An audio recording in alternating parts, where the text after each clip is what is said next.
Jason loved to read. Every day he would take a walk to a nice place, like the park or the beach, and sit down to read for hours.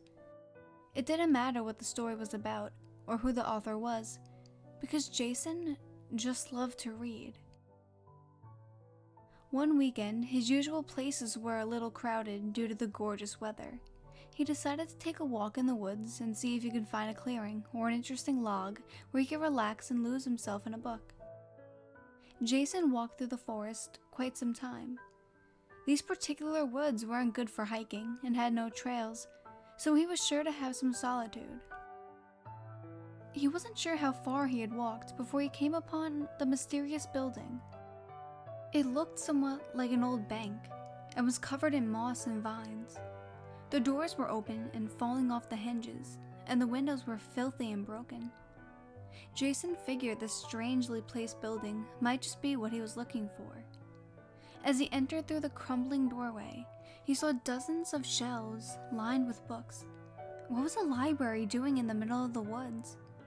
It didn't matter to Jason. All that mattered was that he was staring at what might be possibly a treasure trove of unread narratives. He wasted no time grabbing a random book off the closest shelf as he dropped his book bag without a care for its contents. Jason inspected the book, and it was surely something he had never heard of. He returned it to the shelf and went further to investigate the library. The whole place was filthy, but there wasn't any random clutter like one might expect from an abandoned building. But why was it abandoned? Who could just leave all these books to rot? Jason only thought about it for a moment, as he was too engaged in reading the names of all the books.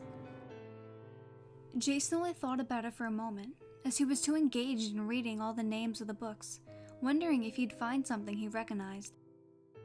He didn't find anything remotely familiar. Books were meant to be read, and Jason felt like these books weren't fulfilling their purpose, and for a long time it seemed. It was time to start reading. He picked one called Blackwing Adventures and sat Indian style on the floor. The story was incredible. It had everything anyone could want in a good book: adventure, romance, action, even philosophy. But it wasn't just that it had been so many good qualities.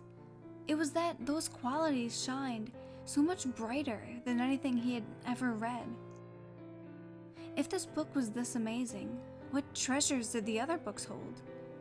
Jason was excited in a way he had never felt before. It was getting late, and Jason knew that his girlfriend, Melissa, would be pissed that he wasn't answering her texts. Normally, she understood that this was Jason's me time, but he usually came home hours ago. He took the book with him so he could finish it later and started his journey home. He wasn't sure if he would find the library again, so he marked trees along the way with a Sharpie he had in his book bag. Jason got up a little early the next morning so he could read. He grabbed his book bag and took out what he expected to be Blackwing Adventures. The book now had a different title: Love Without a Friend. More rummaging through the bag produced only his other boring books that he had previously been excited to read. Did he grab the wrong book? No, that wasn't possible. He hadn't let go of the book before putting it in his bag. It was obviously the same library because it was covered in the thick dust. He must have taken the wrong book. It was the only explanation. He decided that he would read Love Without a Friend, even though the title didn't really seem anywhere near as cool as Blackwing Adventures. Boy, was he wrong. It was just as good. It didn't have adventure or action, but it had a strikingly human quality to it. Jason had never felt the kinds of emotions the story was invoking. Turning each page was like opening a Christmas present. He couldn't wait to receive each word, each thought, each feeling. He didn't want to stop reading, but eventually, he passed out. The next morning, he was still holding the book in his hands. It was still opening to the page he was left on, and he started to read again. But he had no idea what he was reading. The story had completely changed. There were different characters, different thoughts, different feelings. He closed the book and looked at the title. It was Men and Monsters. Jason was even more shocked than the first time. This book hadn't left his hands.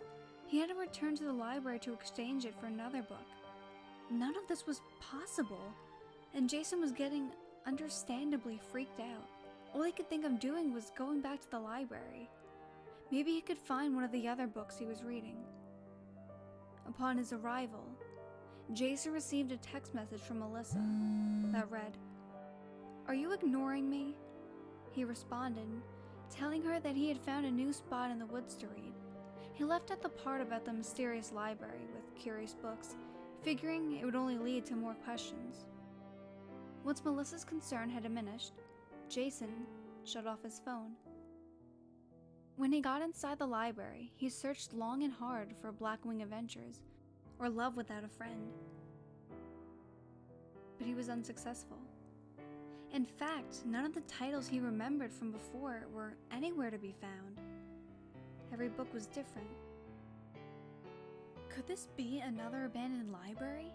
How many could there possibly be? Even one seemed strange.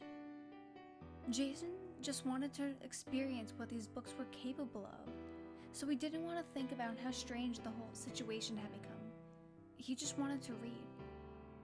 He knew he didn't have much time, so he quickly grabbed a book called Our Nation's Last Hero.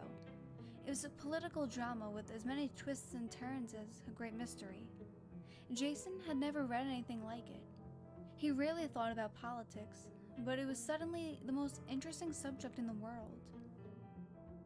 It started getting dark, so once again, Jason left the library and took the book he had been reading.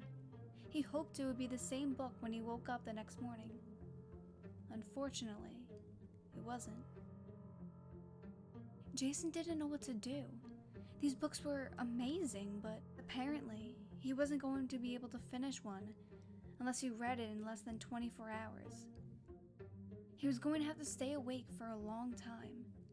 So he packed his book bag with the caffeinated energy drinks and a few deli sandwiches in case he got hungry. Jason knew Melissa would be looking for him, but he didn't care.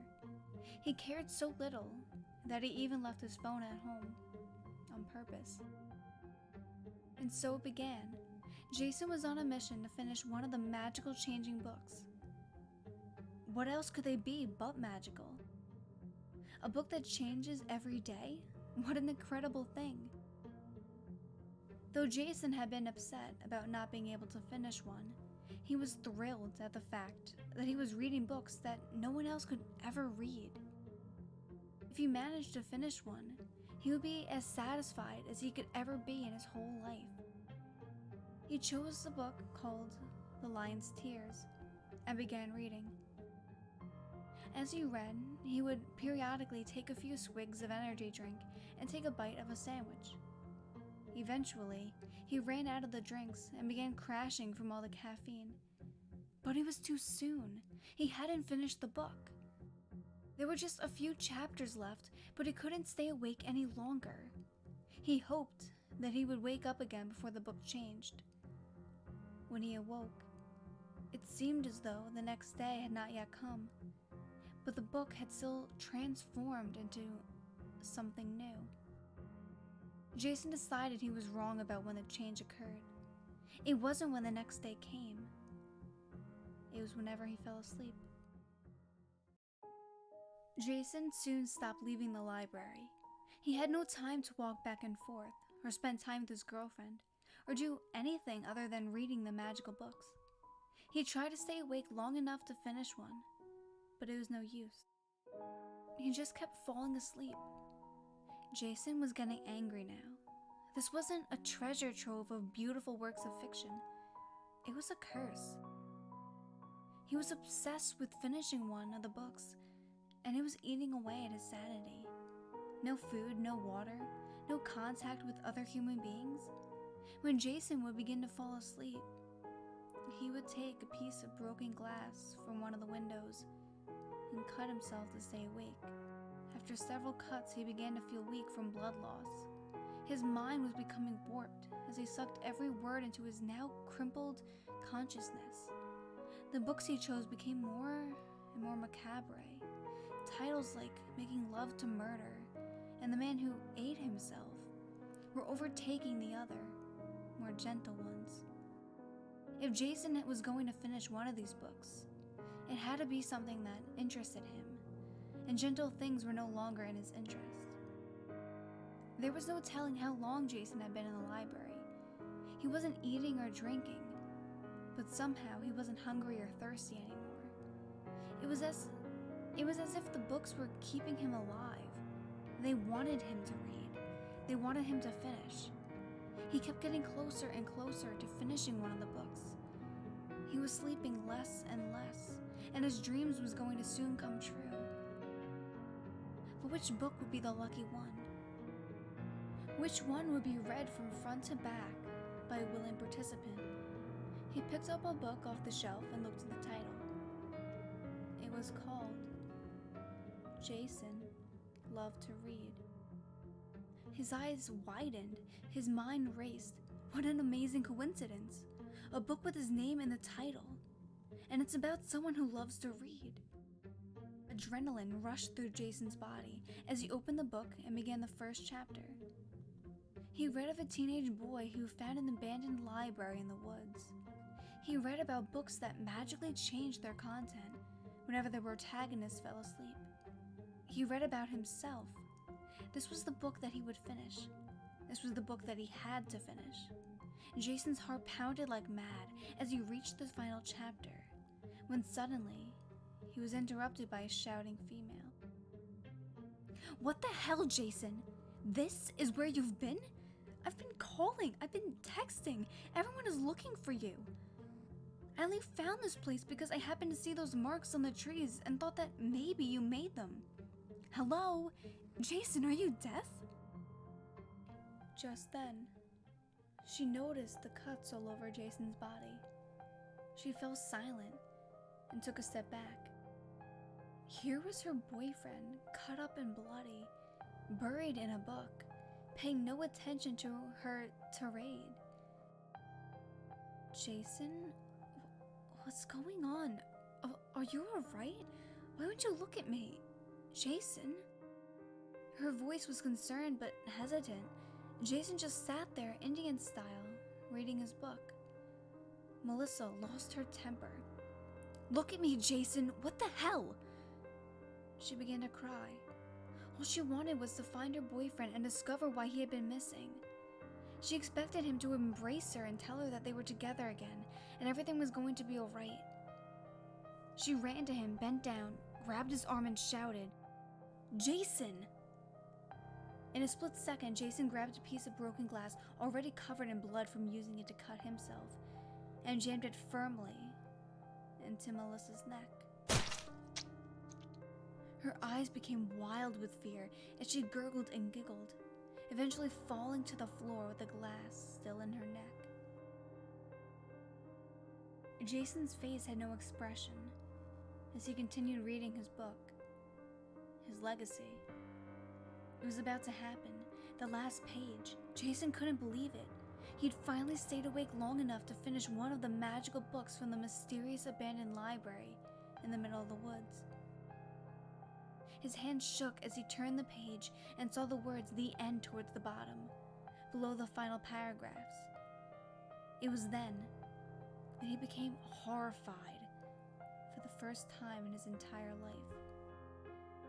The book ended with the protagonist, Jason, stabbing his girlfriend in the neck with a shard of broken glass. Jason didn't move, didn't blink, or even think. He just sat there, in absolute shock. Was this really happening? Why did the book say that he killed his girlfriend? That was impossible. Jason was no killer, he just loved to read. He stood up and screamed, a desperate, primal scream, throwing the book on the floor next to Melissa's body. He looked at her, as if noticing her for the first time. There was blood all over the floor. Melissa was surely dead, and Jason must have been the murderer. He walked home in a daze and called 911 to turn himself in. According to Jason's story, the police expected to find Melissa's body in an abandoned building in the woods. When they arrived at the proper location, they found only her corpse amid the blood-stained leaves and branches.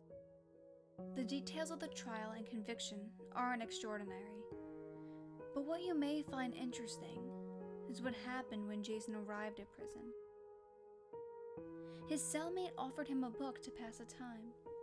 Jason politely replied, "No thanks. I hate to read."